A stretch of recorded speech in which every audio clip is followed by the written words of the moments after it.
Start with the wonderful former Red Sox Mookie Betts. We can't He's call still him good. on the bottom line former Red Sox. He's been a Dodger for a decade. He's viewed as a Dodger now. That's why it says former. 4 home runs of the night. Teoscar hits 2. Dodgers win. Rockies stuck at 40 wins. They are 41 games behind the Dodgers. It is getting late early in Colorado. The season's going to be over before you know it. Wonderful. Yankees Tigers. Aaron Judge, home run number 459. Passes Yogi Berra on the all-time list. Good name. Yogi Berra? Yeah. To pass. The name or just like Both, a good actually, name to pass? but I mean, like, that's I a hope cool you name got to more pass. from this game. In the weird. Detroit won 12-2, but Yes, I they was did. really focused on the Yankees, to be honest. Oh my gosh, you're so Top 5 Yankees now. Babe Ruth, Mickey Mantle, Lou Gehrig, Joe DiMaggio, Aaron Judge. That's dope. Pretty good. Wonderful USA-Japan friendly. We're up 1-0. Pulisic, welcome back, put on his USA uniform. That's good. To Balogun for the goal. USA wins 2-0. We're back at it. Also, speaking of, Japan's good, too. but speaking of Japan, did you guys see Jaden Daniels had the Japan flag on his helmet because I think his grandmother's Japanese, part Japanese. Right. Yeah, that was a cool, because they let you wear, a flag of your heritage on your helmet.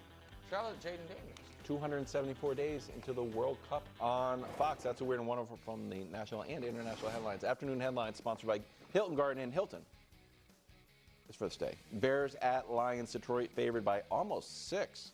Sunday at 1 on Fox. Did the Lions miss their old offense coordinator, Ben Johnson, in Week 1's loss to the Packers? Well, here's Daniel Jeremiah's take. It looked stale and static. It did not look creative. And it's 1 week, Buck. I don't want to overreact on the coaching side of things, but that was alarming what you saw from Detroit's offense. Who's under more pressure here, Greg? Caleb or Jared Goff? Well, it's definitely the Bears and Caleb. But I just want to address what Daniel Jeremiah said, because I didn't think it looked stale. I think we're going to all immediately gravitate to that because Ben Johnson is not the play caller. But when you can't establish the run up front, you can't get going with all what you have that stems off of the run game. And so that's all I'm going to say about that. But this is Caleb, because we saw a really exciting first drive. And the stadium was rocking. You're watching at home, and you were like, okay, maybe Caleb's going to be something this year. Yeah. And then you saw the decline start to happen.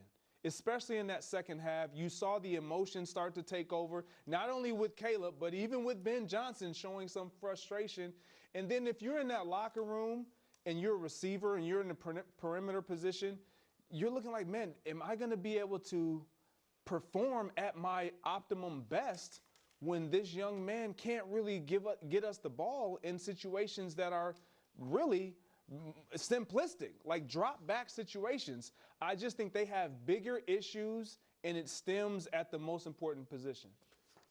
This is a tough one. At first glance, I thought the same as you. Like, it's definitely Caleb, no question. But then I looked at it and thought about it, and I almost said, nah, it's definitely Caleb, when I noticed that Goff struggled in the first 2 games last year. Yeah. 1 touchdown, 3 picks in his first 2 games. They lost to Tampa Bay and obviously came back, had a great year. But I think it's Goff, Greg, because and this has been going around. I'm not the one breaking this, but he's 3-17-1 without Sean McVay or Ben Johnson calling his plays. So obviously neither one of those guys call him now. If he struggles and they lose to a Chicago team that is reeling and the quarterback that's reeling in Caleb Williams, then I feel like there will be a feeling like this era, this window for the Lions is just about closed. I think So I'm going with Goff. So, yeah, I think oddly, Caleb might at this point benefit from the opposite of what he dealt with last year, which is expectations now have been lowered to a degree where it's like, hey, incremental progress, look better week over week, look like the guy we wanted you to look like when we drafted you by November, and like on the right track. Meanwhile, it's been a while, KW. It's a concern. It's a concern. He drew a picture of a pumpkin. Oh, Right, you don't have to write pumpkin mode. Well, I didn't know if you'd be able to see what the picture was. That I'm is not not very a good artist. pumpkin, by the way. I did it on the fly. I'm just because Pumpkin. deep down, here's the thing. Back in the recesses of your brain, if you're the player, but certainly in the fan's brain, if we've seen you go pumpkin once, we know it's possible.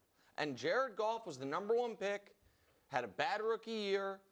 Sean McVay gets there, and oh my God, they've beaten the Chiefs 54-51 on Monday Night Football, one of the wildest games ever. They have the highest scoring offense.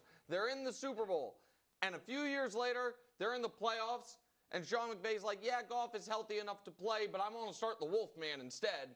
And then had to, like, we saw it, he was a distressed asset that was given away to Detroit with a first-round pick attached to him. Then he built himself back up again. It was bad that first year. Right, bad the first year and built himself back up to where it's like, oh my God, all of the lists last 3 years, 2 years quarterback stats, he's on them. But now, just a little worried. And if the Bears come out and make lost. what? Because was he bad in the game against the Packers, or was their offense? Did their offense just look bad? Both. He was bad too. He was bad. I mean, hold on. 31 of 30. The one touch, they couldn't move the ball down the field. And the one touchdown. And that's on Jared Goff. It's certainly partially. The one touchdown he had, which helped his numbers, was when the game was over. Totally understand that. But when we look at this offensive unit, we don't automatically say, oh, man, if they can't pass the ball, they're in trouble. No. If they can't run the ball, they're in trouble. Agreed. But I mean, he's supposed to be able to rectify that. Yeah, I mean, he got paid like that. They have great weapons. Wow. I'm Great just saying. receivers. I'm just saying he was. If you're saying now he's just a bus rider, that's fine. But that's not. We were talking about Is that what golf. you're saying? He's just a passenger? I'm just saying, can we watch football and understand what teams do? Greg is still. Guys, give Greg some space after the must-win segment, okay? Well, he won Give him some space. somehow. Just- He got a gift. The itch and rash of moderate to severe eczema disrupts